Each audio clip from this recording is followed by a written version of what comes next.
everybody. So for today's scary story, I'm going to talk about the black-eyed children. And this particular story about the black-eyed children, the location is based out of Portland, Oregon. And I know that there are other locations, other cities that there have been sightings reported and everything of the black-eyed children. But I'm going to talk about Portland because I live near Portland. And I've been getting a lot of requests from you guys to talk about areas in Oregon, in Portland area and everything. And honestly, it's been kind of freaky doing research on a particular subject in a particular location that I'm very close to. And I personally don't want to see these things in real life. I don't want to have an experience with these things. I got my notes here, so I'm going to be reading off of these. So I'll be looking down, up and down a lot. Because I don't want to leave anything out. There's a lot of important information. I'm going to share with you 3 stories that I found. There's so many more. There are so many experiences people have had and have shared online. And I picked 3, just a random 3. And I'm going to ask your guys' opinions on all 3 stories. Because I want to know what you guys think. But for a brief description on what the black-eyed children are, if you've never heard of them. Black-eyed children are mysterious creatures who supposedly resemble kids between the ages of about 6 and 16. Creatures who appear only in the night when they show up at the doors or cars, vehicles, wherever you are, of unsuspecting residents and ask in a breathless, monotone voice to use the bathroom, make a phone call, get a ride home, or grab something to eat. Theories about the black-eyed children variously claim them to be vampires, extraterrestrials, interdimensional beings, or some of them some form of a demon. In most reports, a small group of kids with all black eyes approach an adult who is alone in a car, at their house, work, wherever you are, alone.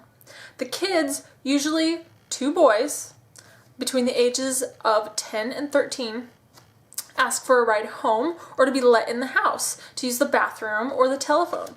The adult feels a sense of overwhelming fear before realizing that there's something drastically wrong with the children's eyes.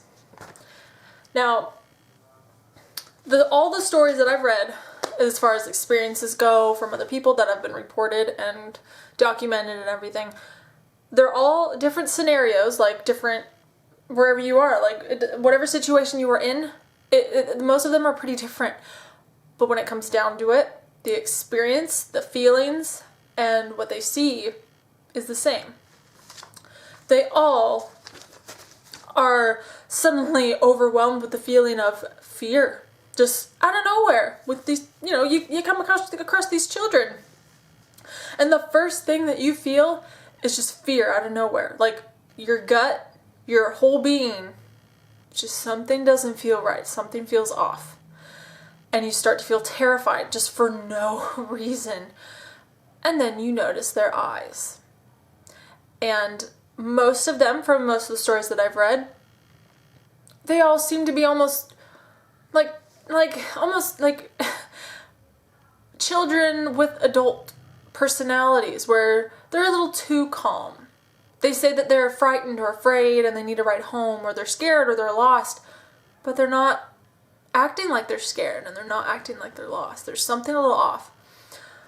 And for me personally, I would go with my first instinct. If something doesn't feel right, I don't do it, But I'm going to share with you 3 stories. Story number 1, I just Googled black-eyed children experiences, documentations or whatever.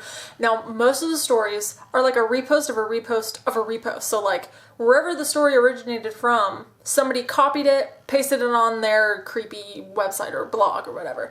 And then somebody found it on their site and then reposted it on there. It's just kind of chainmail kind of a thing. So I'm going to read what these, I'm going to read from them. And I don't know. And this is something that I would love to hear your guys' thoughts on. I don't know how accurate these are. Because, with chainmail, somebody could have copied it and then added something to it or changed something or took something out. So I don't know.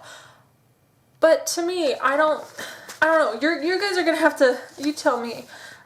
These stories seem pretty legit. They're written in first person, so they're all as if someone's just typing up a blog on their site and just saying, dude, this happened to me today or the other day. With black-eyed children, I guess the stories didn't start coming out regularly. It got more popular and people were coming out with their experiences starting in February of this year, 2013. A lot of these experiences that I've read have happened in as early as the 90s, 1990, 2000, so this is nothing new. And I'm pretty sure people have talked about this before 2013, so this is, nothing like, oh my gosh, it just came out, but people are coming out more and more with their experiences and their stories now, and people are being more open about it now. And all the stories that I've read and the stories that I'm going to read from you, they all happened in Portland. All of them. And I don't know, this is pretty freaky. I'm kind of freaked out about some of these stories, and that's just me personally, but you're gonna have to tell me if you feel freaked out, even if you're not from Portland. Take it from if you live on the other side of the country, what do you think? That's what I want to know. Is if it's still if it's only freaky to me because I live close by, So the first story happened in 1997, and okay, here we go.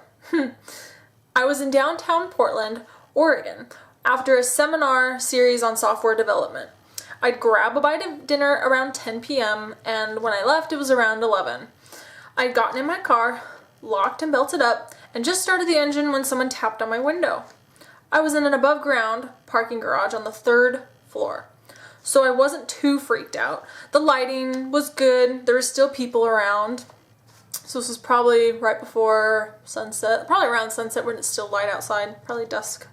The guy that tapped on my window was one of the guys from the conference. So I rolled down my window and asked him what was up. He wanted to ride around the block a few times as he was freaked out about who was standing outside of his car. I figured that it was some of Portland's homeless or some punk kids, so being a good Samaritan, I let him in and we took off. We drove by his car and there were 3 kids standing around it. 2 boys and a girl. The girl was just weird. Freaky. Clothes and hair and makeup, very goth. The 2 kids, the 2 boys, were, I don't know, just scary. She, the girl, was probably 14 or 15. The oldest boy was probably around 14. And the youngest boy was between probably 10 or 12. She looked bored and was smoking a cigarette. The 2 boys were just leaning against the car. They looked way too intense for kids. Anyway, I started itching my eyes like I needed to really look at them. So, like an ass, I slowed down. Big mistake. The 2 boys came over and the girl stayed against the car. The eldest boy was on the passenger side of my car where his friend was. And the youngest boy was on my side of the car. I made sure the doors were locked and asked why they were standing around his car. The youngest one said, "It's scary out there all alone and we just want to ride home." The eldest one said, "You promised you'd help us," talking to his friend. And then his friend said, "I don't even know you." By this time, I was really on edge. I felt caught between throwing up and just bolting, getting out of there. Adrenaline does that. All of a sudden, my friend said he was getting out of the car. And I told him not to. As soon as he reached for the handle, the 2 kids, I don't know how to say this right, they looked a lot older. Their faces were somewhat drawn and their eyes were solid black. Edge to edge, no pupil, no iris, nothing. Just a liquid black pool. I just about wet myself, slapped the car into reverse, and burned rubber backing about 60 feet away. They started running after the car, so I spun around on one of the support struts and we took off. I kid you not. I was convinced that if they got a hold of the car, I was going to die. and not in anything approaching a pleasant fashion. Anyway, the oldest one was at the bottom of the garage when we came out. So magically appeared, I guess. And he almost made it to my side of the door. We'd gone down from the 3rd floor doing 30-ish, maybe 35 around the ramp. He'd beaten us down the stairs and onto the sidewalk. Anyway, we left him on the corner, and when I turned to look, nothing. He was gone. My friend just about passed out. All of a sudden, the feeling of menace was gone. We went back about 10 minutes later. Nobody was around his car. He got out, he got in his car and drove off. But before he left, he said that he had met the youngest boy earlier in the evening, and he said he'd even he said that he told the young boy that he would even take him home. He'd even given the young boy a ride to the seminar and told him to wait. But apparently the older brother showed up and scared him, so he felt all bets were off, like no more ride. I was behind him about 45 feet when he was driving off, and then the feeling of menace returned. At that moment, my friend misjudged going across an intersection on a yellow light, and his car was hit by a truck. He was killed instantly. I gave a police report, and the whole time I felt really freaked out and very exposed.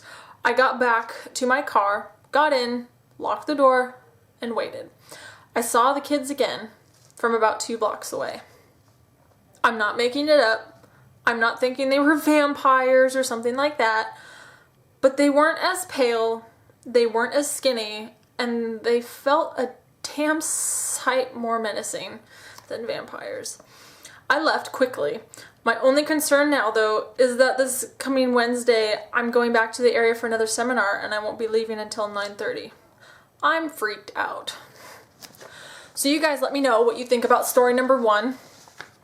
It's interesting how his friend suddenly dies the same night, the same evening, just on his way home. I don't know, it's kind of something to think about. I don't know. Second story is from August of 2000. My girlfriend and I were staying at the hostel on Gleason Avenue in Northwest Portland. It's a very nice place in a hip and fun section of town. It was a Friday night, actually early Saturday morning. April, my girlfriend, and I were up socializing with another couple from England, sharing some laughs and playing songs since I had my guitar. Well, at about 2:30 a.m., we suddenly realized that there was no more beer left, and none of us really felt like calling it a night. My girlfriend reminded me that I had bought a couple bottles of beer back at the market earlier that day, but they were still in the trunk of the car. So she tossed me the keys, and I ventured out to make the hike to where the car was parked. There was a sort of good luck finding a parking spot policy at the hostel, which that's all of Portland. Good luck finding a spot, especially where you want to go. So we ended up parking in a spot off of a side street about 4 blocks from the hostel. That's a long walk in the dark at 2:30 in the morning. It's not really a bad area. Nightlife was still winding down, not too far away from the hostel. But as I walked to the car, I found myself feeling rather very alone. As I turned down the street to where the car was parked, a misty rain filled the air. Not really drops, but a kind of misty, directionless rain. The streetlights lit my path and reflected their dim glow in the wet pavement. As I reached the car and slid my keys into the trunk latch, I heard a voice call out, "Hey, mister!" Thinking I was alone, and not having seen anyone as I was walking down the street, I was very startled, and I whirled around to be greeted by the face of an adolescent who gazed intently from just a few feet away. I was really unnerved, and by reflex, I jumped back, then grabbed my chest and said something like, "Jesus, man, you scared the shit out of me." The kid just looked at me, undaunted.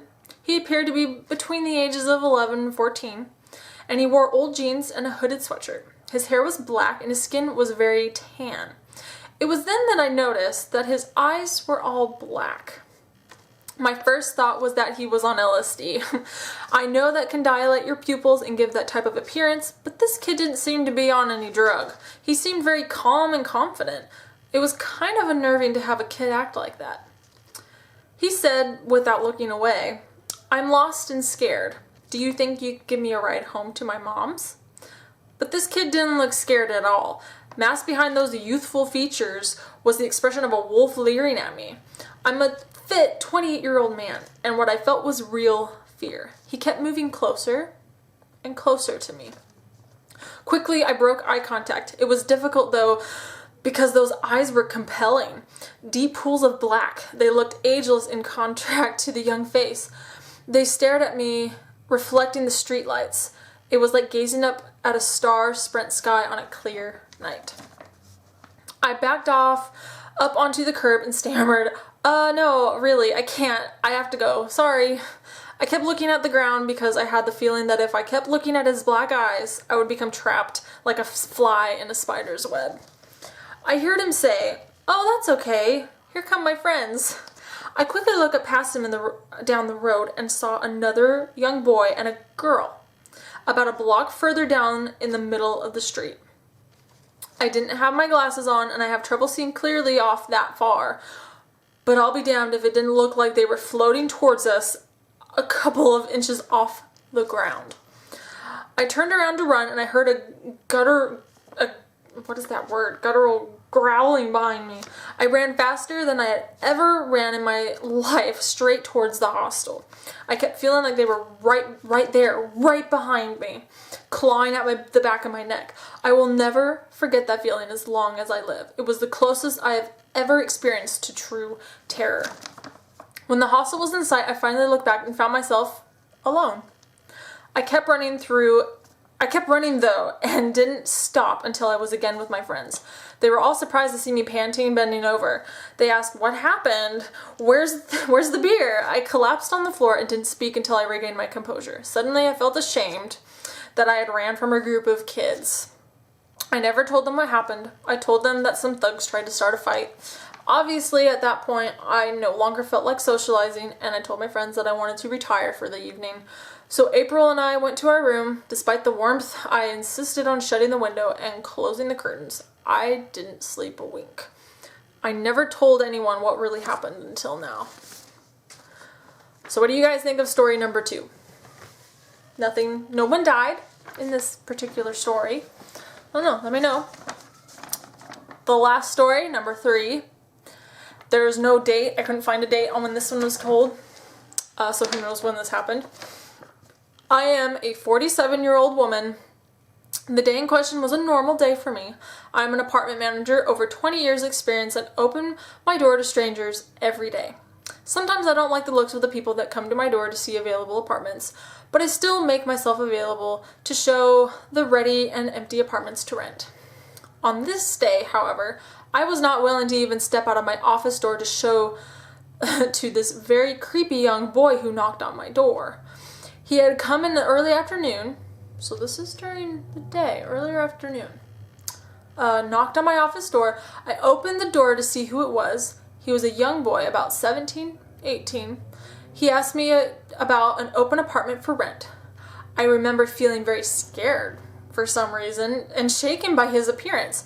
He did not look weird by his dress or anything. It was his eyes. I remember feeling the hair on the back of my neck stand up, and I was shaking just from looking into his eyes. I've never felt like this before. In all the years I have done this job, I could not look him straight in the eyes. I felt like I was about to die. My instincts told me this. I noticed he was on a bicycle, not on a vehicle. He was not moving towards me or anything, but he was just waiting for me to invite him in or show him the empty apartment. Now, some people may think that I was just overreacting or something, but the eyes were completely black. Like there was no real pupil. He spoke normally to me, but I had to shut the door in his face and get as far away from him as I could. I felt like I was in extreme danger all of a sudden, only because of his eyes. I think if I looked any longer into them, I would have not been able to shut that door. I shook for hours after that. I called my daughter at work and told her about it. She told me about the black-eyed kids. I'm still afraid of that image of his eyes. So let me know what you guys think about story number 3. The interesting part, and I just kind of thought of this, in the first story, the guy dies. the one guy dies. Out of all three of those stories, he's the only one that actually gave one of those children a ride, supposedly, and he dies. So, let's say you come across these black-eyed children, and you do give them a ride. Does something horrible happen to you after you do, give them a ride or let them in your house or something? The last two people did not give them a ride, didn't let them into their house or work or whatever, so they were just pretty shaken up by the whole thing. So, I don't know, let me know what you guys think. Any theories? I've heard the radio host Clyde Lewis talk about the black-eyed children in Portland. Pretty creepy stuff. It seems like I said, everyone's coming out about these things and these experiences. So, I don't know. Let me know what you guys think. I can't find photos, found footage of any of these children, but I'll show you some photos that I thought were creepy at the end of this clip. So enjoy those, and I'd love to discuss black-eyed children with you guys. So comment down below, let me know what you think, and I will talk to you guys later. Bye.